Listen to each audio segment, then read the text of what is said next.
Good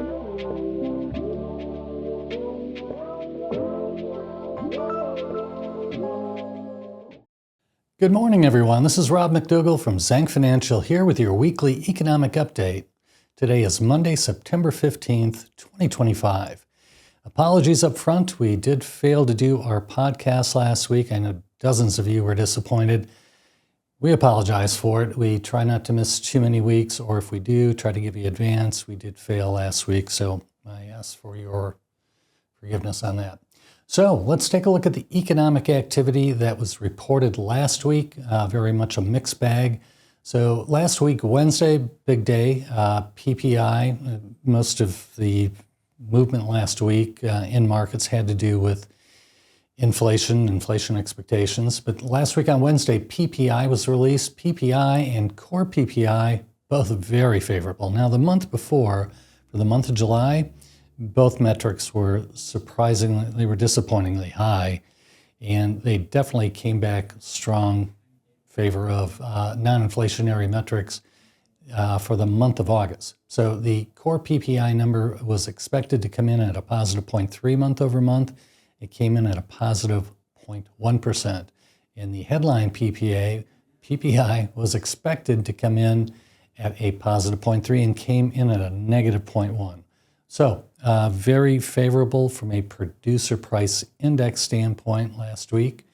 Then we roll that to the next day, not quite as favorable, but not horrible. The CPI numbers, both the core number and the headline number were released, and core number was in line. The inflation, the headline number was a little weak. Now, the headline number for the month of August was expected to be up 0.3% month over month, and it came in at 0.4%.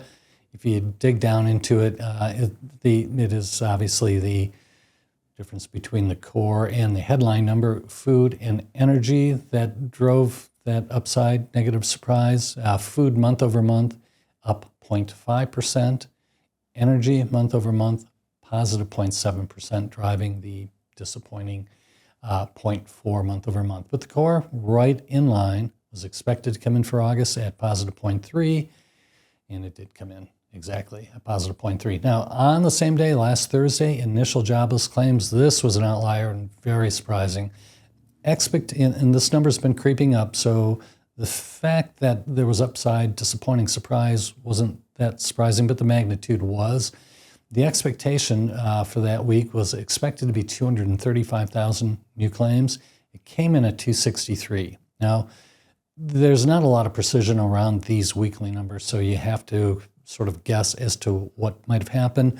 Some of the speculation that I've read, not my own, that for the elevated number that was reported last week had a lot to do with a bolus of claims that should have been filed in the state of Texas during July. However, they had horrendous floods, as many of you know, and so it is very likely those claims were not filed immediately, and this is a catch-up. So we'll see if that follows through for this week for the unemployment claims, which, of course, come out on Thursday. Lastly, the Michigan Consumer Sentiment Index. This has really been bouncing around quite a bit. I think it was the month of April. It was down around 52. It's rebounded. The expectation for the month of September was expected to come in at 58. It came in at a disappointing 55.4. No further commentary on it except the fact that these consumer sentiment numbers look incongruent with what we've seen from consumer spending. So over time, we'll see. Maybe this number levels off, but it looks overly negative to us. In terms of the third quarter GDP estimates, we always discuss the Atlanta Federal Reserve's expectation. Now, of course, they get all of this information that I've given you and far more, and say, no, the first quarter GDP number was a negative 0.2, second quarter positive 3.2.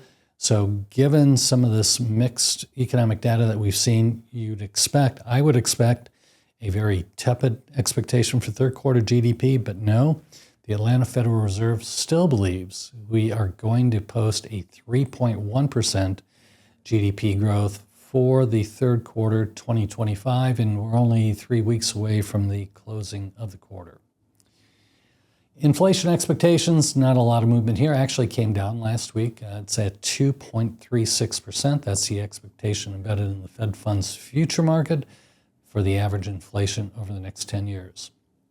In terms of Fed funds, now the big one, and we were going to talk about this as we look forward to this week's economic activity, but there is a Fed meeting this week, starts tomorrow, Tuesday, and the rate decision comes on Wednesday. But there's a 96%, call it 100% odds that we'll get at least one rate cut on Wednesday, probably only one rate cut. There is a modest expectation, 4%, that we'll actually get two. It's very likely one, but what will be key, as is always the case, is the commentary from Fed Chair Jerome Powell on his Wednesday afternoon press conference. So Fed funds future for the rest of the year, expectation of at least two cuts, 99% as locked in as you ever see. And in terms of even more, so 3 or more cuts, expectation, probability of 78%. That really didn't change week over week, but it is obviously quite high. So that's it for economic activity last week. Let's take a look at how the markets responded. And as it has been the case for the last several these podcasts that we've done, markets have responded very favorably. S&P 500 last week up 1.6%. Now the S&P 500, after that horrendous start, late March, early April, is rebounded significantly, up almost 13% on a year-to-date basis. Developed markets ex-US, solid last week, up 1.1%. Developed markets ex-US on a year-to-date basis now up 22%. In emerging markets, up very strong last week, up 3.9% and up 23.3% for the year-to-date. What led emerging markets last week? Big rebound in China, 4.25% rally in Chinese stocks. In terms of fixed income, another good week. This is starting to sound like a broken record, but the fixed income markets have been very, very strong over the last several weeks. Last week, Bloomberg U.S. Aggregate Bond Index up 41 basis points. The 2-year was up 4, the yield up 4 basis points. 10-year was actually down 1 basis point, but the Bloomberg U.S. Aggregate Bond Index, year-to-date basis, up 6.4%.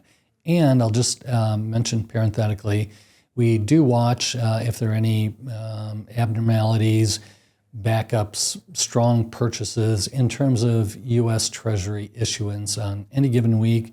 And last week, there was a large tranche of 10 years and 30-year bonds that were sold by the U.S. Treasury, and both the demand was fantastic. So the pricing was very aggressive on those bonds. So that is a good news. It appears, despite the fact that we had to refinance in this year $10 trillion worth of bonds, bills, and notes, and finance our budget deficit, roughly $2 trillion, we definitely expected much more pressure on those longer-term bonds, but they have actually rallied strongly over the last several months.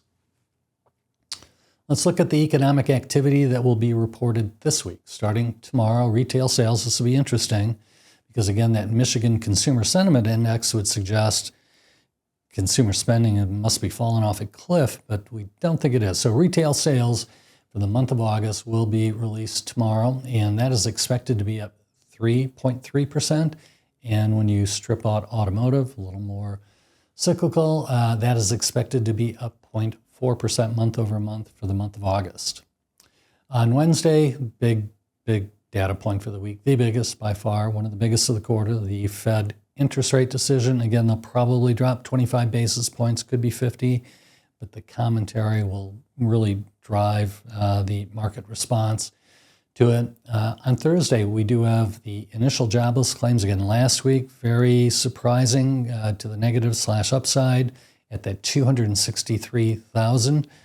So this will be a one investors definitely keep a close eye on. The expectation is this week's jobless claims will be at 240,000. So that is it for our recap. Economically, we again apologize for missing last week, but we thank you so much for viewing this week, and we hope to see you next week. Thank you.